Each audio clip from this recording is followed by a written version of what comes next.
In a world where greed, inequality, and political injustice has affected many innocent people and minority groups, Bob Gnezda was there to restore the hope and change the lives of those affected and less fortunate.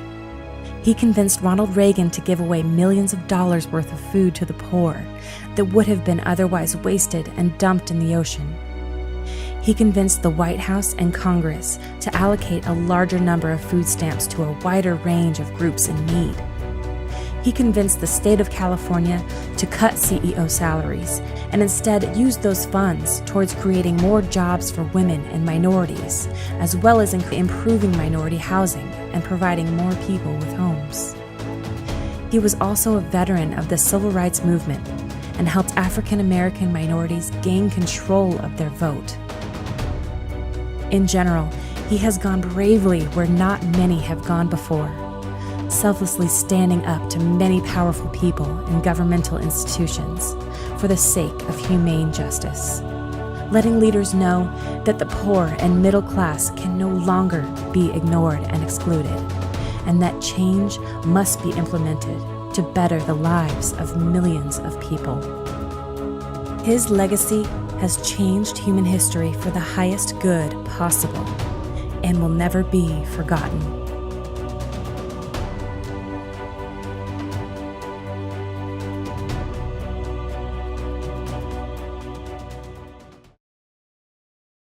Well, my view was that if I was going to make change, I could not do it in a conventional way. And everyone was hostile.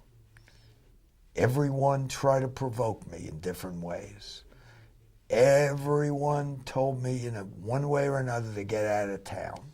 They couldn't stand an independent legal service program that was going to represent the poor against the powerful. If I describe you, you're like the practical Robin Hood, because I know you've done the police officers here in San Francisco, women to become a police officers. You also won the case of the food stamps. Yes. I mean, what else have you done, Bob? Well, I've brought a lot of cases against corporations, and I've taken on government when government has refused to recognize its democratic principles. How many cases have you won? Hundreds. I almost always had a CEO on the stand that I was cross-examining. And you gave up all the income that you could have made. You never took anything for your own good. Well, like, I love money. Yeah, I love it too, but I've always had enough. And having 10 million a year as opposed to 150,000 is not that valuable. That's amazing. It's amazing. Bob, just say advice like in 3 words or 5 words to the people that adores you. Well, I don't know how many people adore me, but my advice... I do. Thank you. I would say my advice is to be true to yourself and follow your convictions, and don't be that afraid, because the consequences most of the time will be beneficial. Thank you so much, Bob, for all the work that you've done for all of us. Well, thank you very much, Faith, for letting me work with you and your great team. Thank you. It's always a great pleasure for me to honor a kid like Bob here, years younger than I am, so it's a particular pleasure. I'm sure I have great hopes for him when he grows up. I made a couple of notes. CRLA, I have DC complaint, it says. That's always been one of my favorite activities that Bob was involved in. He filed a complaint which he sent to the White House against several agencies because they didn't have proper affirmative action programs. And it was so well done that the lawyers in the White House thought it was a formal complaint, and they called him to see if they could get an extension of time to answer his complaint. Bob, we're all proud of the work that you've done for all these years. You know, leadership is about inspiring people, and that's what Bob does. He inspires people through his courage, through his intellect, through his good-naturedness, and for his heart, and for what he wants to do on behalf of people in this country. And that inspires others to want to be like him and emulate him. And if I can pack into my experience, you know, what he's packed into in his 60 years in this business and doing what he's done, I'll feel very lucky. And you guys are lucky to have him, and we're all lucky to know him. I guess the most important thing I want to say about Bob Gnezda, and I say it to many people, is he is the most imaginative and effective lawyer that I've ever worked with. Bob won the Lauren Miller Award from the California Bar Association, naming him the most effective public interest lawyer in California. As far as I know, he's been the most effective public interest lawyer in this nation. Let me give you an example of how efficient and effective Bob can be. Back in the 1980s, Bob was one of the first people to understand the significance of the census, the allocation of billions of dollars of federal welfare and other social programs were determined based on census data. So Bob, instead of filing a lawsuit or writing an article, he sent a letter to the Secretary of Commerce in the Reagan administration who controlled the census. And he pointed out in this letter that Mexican Americans and other people of color had been grossly undercounted in the federal census and were therefore being unjustifiably deprived. The consequences of that letter, which took him about 30 minutes to write, was probably in the hundreds of millions, if not billions of dollars in reallocated federal funds that benefited working people. Bob is unafraid. Bob is fearless, and Bob will fight until he cannot fight anymore for those people that are underserved, whether they are minorities or low and moderate income people. Bob is a fighter, and he doesn't give up. Bob will fight until he takes his last breath. Bob cares about people. He treats everyone with dignity and respect. Bob may disagree with you on an issue, but he is not disagreeable. How would you describe him as a leader? So I think he's tough, he's assertive, he's thoughtful, he's persuasive, he's moral. I think some people, that's not a word you use, but I think it's a good word to use. He's moral. He's always had a lot of moral integrity, and I think that's always given him the high ground in his leadership.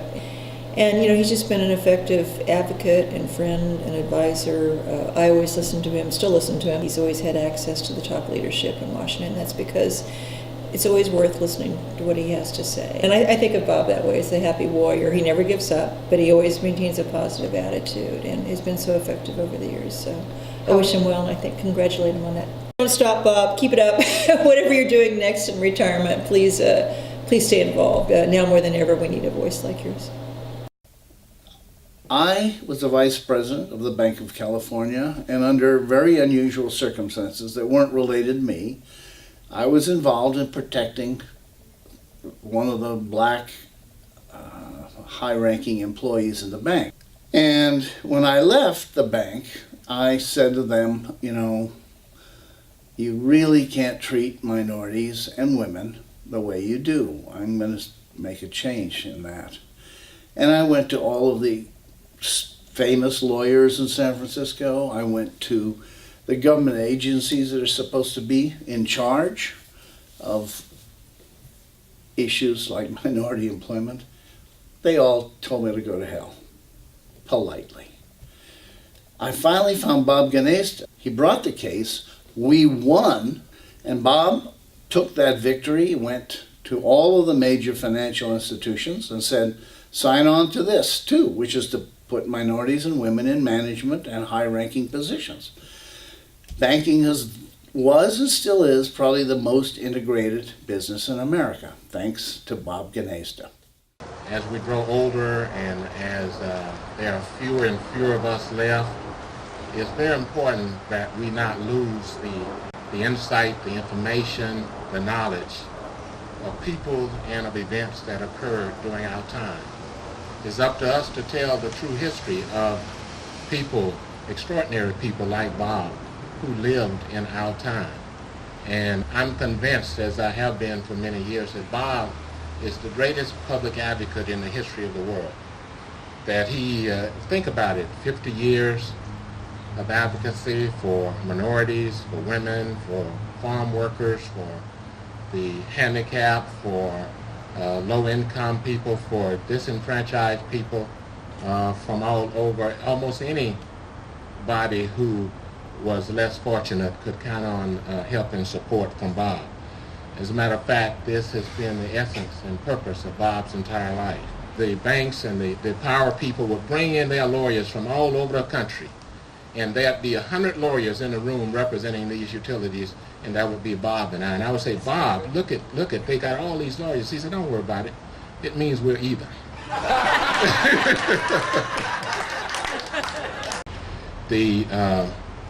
The thing that I want to mention, though, and I haven't had an occasion, even though I've known Bob all these many years, I've never had occasion before to say to Bob directly that I appreciate, as a beneficiary of his efforts, the risk and the sacrifices that Bob has had to make over all these many years. Because in order for Bob to be effective, he had to challenge, he had to get in the face, he had to confront some of the most powerful institutions in this country. The power industry, the banks, the insurance companies, and even governmental agencies had to be confronted in order for Bob to be effective. And in doing this, he had to often sail against the current of his time. Bob, we want to thank you. And I know this is your final answer. You're going to retire, because you've said that many times. But I know this is it, and we know that. So I'm gonna miss you badly. Not just me, but everyone will miss you. You're a special man. You work so hard. You never give up. You're not afraid of anybody. No one is richer than you. No one is poorer than you. But you deserve to retire. And you take care because you left a legacy. You will always be remembered, and wherever you're doing or whatever you're gonna be doing, Bob Ginesta will always be around, because I will never stop thanking you and will never stop talking about you. We love you so much, Bob. I love you dearly. Thank you. Your extraordinary work in the field of social justice over the course of the past 50 years has truly inspired us all. You have worked tirelessly on behalf of the underprivileged and underserved. You make this world a better place. Thank you for all of your amazing achievements over the years. And lastly, thank you for the efforts that you put forth to open the doors to success for the National Asian American Coalition, as well as the National Diversity Coalition. Our work will never be done. Thank you for your fearless leadership. We are eternally grateful. Congratulations, Robert Ginesta.